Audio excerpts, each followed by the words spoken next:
Dear students, welcome back. आज के इस लेक्चर वीडियो में हम कवर करेंगे क्वेश्चन नंबर 221 से लेकर 240 तक। और 200 के बाद के क्वेश्चंस में काफी ज्यादा रिपीटेड क्वेश्चंस आ रहे हैं जो पहले स्टार्टिंग में आ चुके हैं और अभी दोबारा से सेम क्वेश्चन को एज इट इज पूछा हुआ है या थोड़ा बहुत मॉडिफाई करके पूछा हुआ है। इस टाइप के क्वेश्चंस को मैंने हाईलाइट किया है, यहाँ पे मेंशन करूंगी, तो इनको आप कैंसिल कर दें ताकि रिवीजन के टाइम में सेम ही क्वेश्चन को बार बार रिवाइज करके टाइम वेस्ट ना हो। स्टार्ट करते हैं। क्वेश्चन नंबर 221 में पूछा है कि ओल्डन डेज में कौन सा क्रॉस सेक्शनल है जो कि अडॉप्ट किया जाता था ट्रंक और आउटफॉल सीवर्स के लिए। तो ये सेम क्वेश्चन है 11.68 जो इस चैप्टर का 68 नंबर क्वेश्चन है वो है। इसका आंसर है हॉर्स शू शेप्ड सेक्शन। अगर डिस्चार्ज ज्यादा हो तो इस सेक्शन को यूज किया जाता है। नेक्स्ट है क्वेश्चन 222। क्वेश्चन 222 में पूछा गया है कि अंडरग्राउंड सीवर्स है वो किस फोर्सेस से सबसे ज्यादा सब्जेक्टेड होते हैं। अंडरग्राउंड सीवर्स है वो जैसे ये ग्राउंड सरफेस है तो इसके नीचे बरीड होते हैं, तो यहाँ पर जो सॉइल है उसका सारा का सारा वेट है वो जाएगा सीवर्स पर, और प्लस यहाँ पे कोई अगर रोड है, कोई ट्रैफिक मूवमेंट हो रहा है तो उसका सारा का सारा लोड है वो भी सीवर पे जाएगा और ये कंप्रेसिव फोर्सेस लगाएगा। तो मेजर जो फोर्स होता है वो कंप्रेसिव होता है, तो आंसर हो जाएगा ऑप्शन बी। नेक्स्ट है क्वेश्चन 223। इसमें पूछा है कि आरसीसी की जो सीवर पाइप्स हैं उनमें परसेंटेज ऑफ लॉन्गिट्यूडनल रेनफोर्समेंट कितना होता है। आरसीसी के सीवर पाइप्स में सर्कमफ्रेंशियल रेनफोर्समेंट भी प्रोवाइड किया जाता है इंटरनल और एक्सटर्नल स्ट्रेसेस को बियर करने के लिए, प्लस उसमें नॉमिनल सा लॉन्गिट्यूडनल रेनफोर्समेंट दिया जाता है और ये होता है 0.25% of cross sectional area of concrete. तो ऑप्शन डी आंसर हो जाएगा। नेक्स्ट है क्वेश्चन 224। क्वेश्चन 224 में पूछा गया है कि हाउस कनेक्शंस और लेटरल्स हैं वो किसके बने हुए होते हैं। तो इसको विट्रीफाइड क्ले भी बोला जाता है, स्टोनवेयर भी बोला जाता है, सॉल्ट ग्लेज्ड सीवर्स भी बोला जाता है। ये क्ले और एक स्पेशल टाइप के शेल होते हैं, उनसे हॉट प्रोसेस से बनाया जाता है और लास्ट में NaCl भी यूज किया जाता है। तो NaCl यूज किया जाता है इसलिए सॉल्ट ग्लेज बोल देते हैं। दिखने में स्टोन जैसा सा कुछ अपीयरेंस होता है तो स्टोनवेयर बोला जाता है और विट्रीफाइड क्ले भी बोला जाता है। तो यहाँ पर आंसर हो जाएगा option D, glaze stoneware. Next है क्वेश्चन 225। क्वेश्चन 225 में पूछा है कि कौन सा ऐसा मटेरियल है जो कि हाइड्रोजन सल्फाइड कोरोजन को रेजिस्ट करता है। तो यही है विट्रीफाइड क्ले, स्टोनवेयर या सॉल्ट ग्लेज सीवर्स। ग्लेजिंग का मतलब है किसी भी मटेरियल को इम्पेरियस बनाने के लिए हम किसी एक दूसरे मटेरियल की लेयर उस पर लगा देते हैं, इसको बोला जाता है ग्लेजिंग। और ग्लेजिंग के कारण इम्पेरियस बन जाता है तो फिर वो रेजिस्ट कर लेता है हाइड्रोजन सल्फाइड के कोरोजन को। यहाँ पर आंसर की में जो आंसर दिया है वो ऑप्शन डी दिया है, ग्लेज्ड वियर। मतलब कोई भी मटेरियल है उसकी ग्लेजिंग की गई है तो वो हाइड्रोजन सल्फाइड के कोरोजन को रेजिस्ट कर लेगा।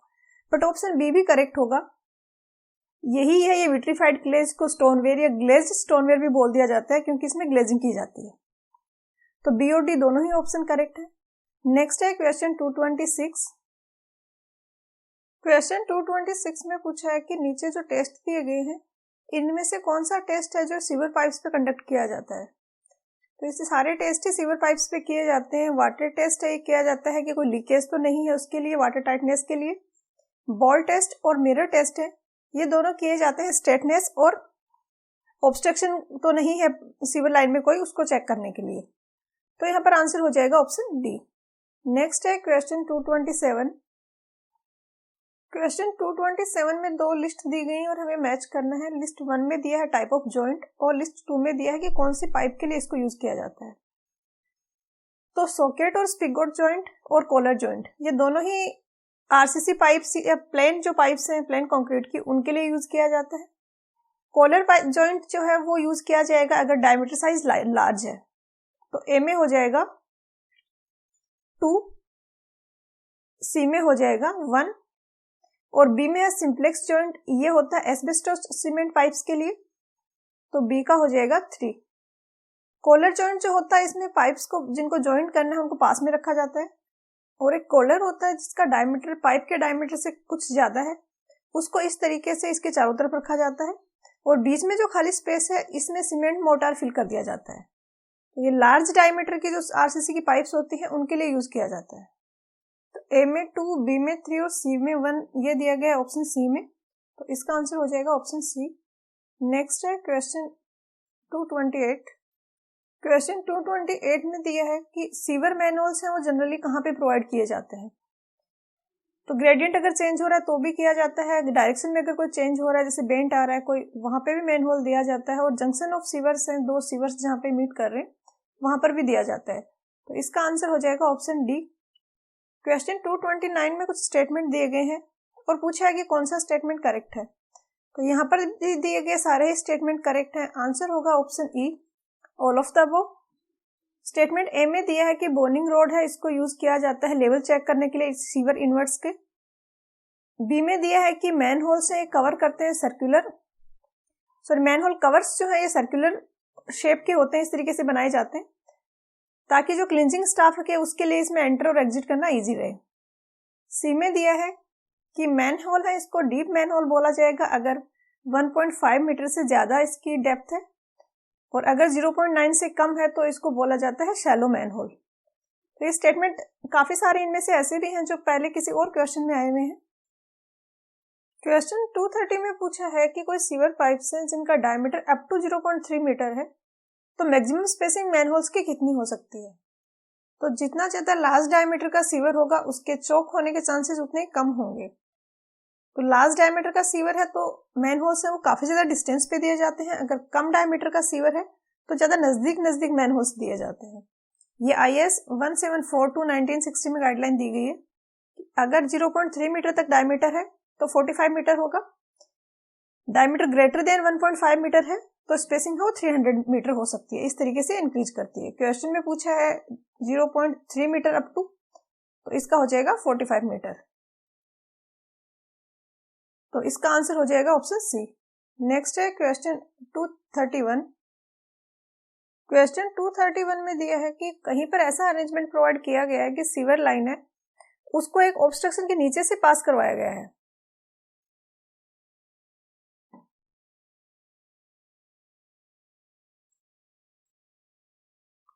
क्वेश्चन 231 में पूछा है कि कहीं पे कुछ अरेंजमेंट दिया गया है ताकि सीवर लाइन है वो ऑब्स्ट्रक्शन के नीचे से पास हो जाए, और यहाँ पर ऐसी कंडीशन बन रही है कि सीवर लाइन है वो हार्डली ग्रेडियंट लाइन के बिलो है। तो कौन से टाइप का अरेंजमेंट होता है, ये क्या कहते हैं इस अरेंजमेंट को, तो इसको इन्वर्टेड साइफन भी बोला जाता है, इसको डिप्रेस्ड सीवर भी बोला जाता है और सैग पाइप भी बोला जाता है। एक ही इन्वर्टेड साइफन के ही ये नाम है, तो इसका आंसर हो जाएगा ऑप्शन डी। एक क्वेश्चन में पहले भी हम इसको डिटेल में डिस्कस कर चुके हैं, एक बार मैं फिर से शॉर्ट में बता देती हूँ थोड़ा सा। अगर आपको ध्यान हो तो हाइड्रोलिक्स में हमने साइफन के बारे में पढ़ा था, जैसे कि ये कोई माउंटेन है और इसके ऊपर से पाइप को कहीं हमें लेके जाना है और ये हार्डली ग्रेडियंट लाइन है, तो उसको बोला जाता था साइफन। ये उसका जस्ट उल्टा है, इसमें इसके ऊपर से इस तरीके से जाने के बजाय इस तरीके से डिप्रेस कर दिया जाता है सीवर लाइन को। जैसे कि ये इनलेट चेंबर है तो ये लेवल था इनिशियली, इसको थोड़ा सा डिप्रेस कर दिया ताकि यहाँ पर जो ऑब्स्ट्रक्शन है उसके नीचे से सीवर लाइन पास हो जाए। इस तरीके से सीवर लाइन पास होती है तो सैगिंग हो रही है इसमें, तो सैग पाइप बोल दिया जाता है। साइफन का जस्ट अपोजिट है, इन्वर्टेड है तो इन्वर्टेड साइफन बोल दिया जाता है। और इसमें फ्लो जो होता है वो ग्रेविटेशनल फ्लो ना होके जैसे पाइप फ्लो में प्रेशर के अंडर फ्लो होता है वैसे ही फ्लो होता है इसमें, क्योंकि ग्रेविटेशनल फ्लो करवाने के लिए तो फिर इस तरीके से डिक्लाइनिंग होना चाहिए ताकि ग्रेविटेशनल फोर्स का एक कंपोनेंट मिल पाए फ्लो को अकर कराने के लिए। क्वेश्चन 232 में पूछा गया है कि कौन सी गैस है जो कि सीवर्स में से निकलती है, तो ये सारे ही हैं, आंसर ऑप्शन डी हो जाएगा। इसका डिटेल्ड सॉल्यूशन अगर आपने देखना चाहो तो क्वेश्चन नंबर 95 भी सेम क्वेश्चन है, वहां पे मैंने एक्सप्लेन किया है। क्वेश्चन नंबर 233 में पूछा है कि लीड एसीटेट का से जो टेस्ट किया जाता है मैनहोल में वो किसकी प्रेजेंस के लिए किया जाता है, तो ये हाइड्रोजन सल्फाइड के लिए किया जाता है। इसका आंसर हो जाएगा ऑप्शन बी। ये भी रिपीटेड क्वेश्चन है। एक पेपर होता है जिसको मॉइस्ट करते हैं लीड एसीटेट से और फिर उसको सीवर में कुछ टाइम के लिए रखते हैं सीवर के एंट्री पे, और देखते हैं कि क्या उसका कलर चेंज हो रहा है। अगर उसका कलर ब्लैक हो जाता है इट मीन्स वहां पर हाइड्रोजन सल्फाइड गैस है वो प्रेजेंट है। क्वेश्चन 234 में पूछा है कि एक सेफ्टी लैंप है, माइनर सेफ्टी लैंप होता है जो माइंस में यूज करते हैं, वो इंसर्ट किया जा रहा है अपर पोर्शन ऑफ मैनहोल में और फ्लेम्स हो रही है उसमें। तो ये क्या इंडिकेट कर रहा है? तो ये एक्सप्लोजिव नेचर होता है, मीथेन गैस का होता है और मीथेन गैस ही लाइट होती है। तो अपर पोर्शन में जो टेस्ट किया जाता है वो मीथेन गैस के प्रेजेंस के लिए किया जाता है। ये भी रिपीटेड क्वेश्चन है, इसका आंसर हो जाएगा ऑप्शन सी। क्वेश्चन 235 में पूछा है कि वेंटिलेशन कॉलम्स के बीच की डिस्टेंस कितनी होती है। तो सीवर लाइन है, उसमें लेंथ के अलोंग कॉलम्स दिए जाते हैं इस तरीके से उसके वेंटिलेशन के लिए, और इसकी स्पेसिंग होती है ये 150 मीटर टू 300 मीटर होती है। तो इसका आंसर हो जाएगा ऑप्शन डी। ये भी रिपीटेड क्वेश्चन है, पहले एक क्वेश्चन था वेंटिलेशन कॉलम्स के रिगार्डिंग जिसमें आंसर था all of these statements are correct, उसमें ये एक स्टेटमेंट दिया गया था। क्वेश्चन 236 में पूछा है कि कहीं पे पंप है, यूज करना है हमें सीवेज को पंप करने के लिए, तो उसमें कोई क्लॉगिंग ना हो सीवेज की सॉलिड्स की वजह से, तो इसके लिए कौन सा पंप यूज करेंगे? तो सेंट्रीफ्यूगल पंप यूज किया जाता है इस केस में। आंसर हो जाएगा ऑप्शन ए। और इंपेलर में जो वेन्स होते हैं उनके बीच की स्पेसिंग काफी ज्यादा रखी जाती है ताकि उसमें क्लॉगिंग ना हो। और इस क्वेश्चन को भी डिटेल में डिस्कस किया है हमने क्वेश्चन नंबर 103 में, तो आप वहां पे भी देख सकते हो। नेक्स्ट है क्वेश्चन 237। यहाँ पर कुछ स्टेटमेंट दिए गए हैं और पूछा है कि करेक्ट स्टेटमेंट कौन सा है। तो सारे ही स्टेटमेंट करेक्ट है। ए में दिया है कि एनाएरोबिक बैक्टीरिया होते हैं, एब्सेंस ऑफ ऑक्सीजन में फ्लोरिश करते हैं। बी में दिया है कि एरोबिक बैक्टीरिया हैं, ये प्रेजेंस ऑफ ऑक्सीजन में फ्लोरिश करते हैं। और सी में दिया है कि फैक्युलेटिव बैक्टीरिया हैं, ये ऑक्सीजन की प्रेजेंस और एब्सेंस दोनों में फ्लोरिश कर सकते हैं। तो इसका आंसर हो जाएगा ऑप्शन डी। नेक्स्ट है क्वेश्चन 238। क्वेश्चन 238 में पूछा है कि वेल ऑक्सीडाइज्ड सीवेज है तो उसमें नाइट्रोजन किस फॉर्म में रहेगा। तो जब सीवेज का ऑक्सीडेशन स्टार्ट होता है तो सबसे पहले जो स्टार्टिंग का स्टेज होता है उसमें अमोनिया की फॉर्म में होता है नाइट्रोजन। उसके बाद ऑक्सीडेशन होके नाइट्राइट्स बनते हैं और ये नाइट्राइट्स का फर्दर ऑक्सीडेशन होके स्टेबल कंपाउंड्स बनते हैं नाइट्रेट्स। तो इसका आंसर हो जाएगा ऑप्शन ए। नेक्स्ट है क्वेश्चन 239। इसमें पूछा है कि अगर 1000 kg ऑफ सीवेज है तो टोटल सॉलिड्स उसमें अप्रोक्सीमेटली कितने होंगे। तो सीवेज होता है उसमें सॉलिड की कंसंट्रेशन काफी कम होती है। सीवेज में 99.9% के अराउंड पानी होता है। सॉलिड्स होते हैं ओनली 0.05% से लेके 0.1% होते हैं। और अगर मिलीग्राम पर लीटर में कंसंट्रेशन की बात करें तो ये होती है 500 मिलीग्राम पर लीटर टू 1000 मिलीग्राम पर लीटर। आप ये परसेंटेज वाला भी याद रख सकते हो, इससे ये कैलकुलेट कर सकते हो, या फिर ये डायरेक्टली भी याद रख सकते हो। और अगर आप परसेंटेज वाला याद रख रहे हो तो इस तरीके से कर सकते हो। कंसंट्रेशन मिलीग्राम पर लीटर में पूछी है तो 1 लीटर ऑफ सीवेज होगा, उसका वेट होगा 1 kg। वाटर की कंसंट्रेशन से थोड़ी सी ज्यादा होगी सीवेज की कंसंट्रेशन, क्योंकि कुछ अमाउंट ऑफ सॉलिड्स हैं, बट वो अमाउंट ऑफ सॉलिड्स है वो इतने कम है कि हम इसके कंसंट्रेशन है वो वाटर की कंसंट्रेशन के इक्वल ही कंसीडर करके इस टाइप के क्वेश्चंस कर लेते हैं। तो 1 लीटर है तो 1 kg, उसमें 1 लीटर सीवेज है तो 1 kg उसका वेट होगा और उसका ग्राम में वेट होगा 1000 ग्राम। 1000 ग्राम सीवेज में अब हम इससे निकालेंगे कि कितने मिलीग्राम होंगे सॉलिड्स के। तो 1000 का 0.05% 2.1% होगा, उतने सीवेज में सॉलिड्स होंगे।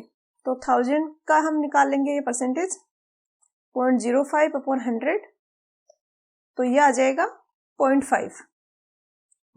अब ये ग्राम में है तो ये भी ग्राम में आया है, इसको मिलीग्राम में कन्वर्ट करेंगे तो 1000 से मल्टीप्लाई करेंगे तो ये आ जाएगा 500 मिलीग्राम।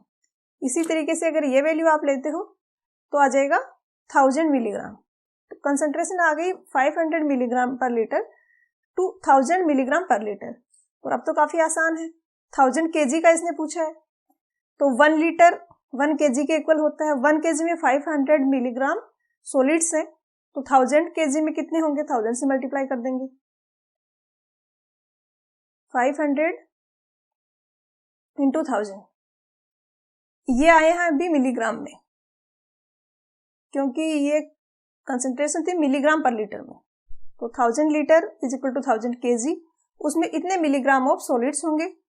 इसको ग्राम में कन्वर्ट करने के लिए 1000 से डिवाइड करेंगे तो ये ग्राम में आ गया, और केजी में कन्वर्ट करने के लिए फिर से 1000 से डिवाइड करेंगे तो ये आ जाएगा 0.5, और ये 1000 वाला लोगे तो आ जाएगा 1।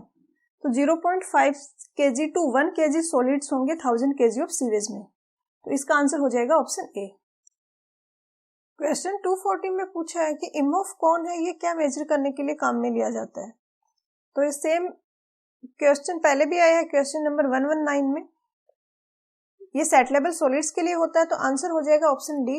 ये ग्लास का बना हुआ कौन होता है। इस तरीके से इसमें जो भी सीवेज है जिसकी टेस्ट करना है सेट लेवल सॉलिड्स के लिए, उसको इसमें फिल कर देते हैं और 2 आवर्स को इसको बिना हिलाए एज इट इज छोड़ देते हैं।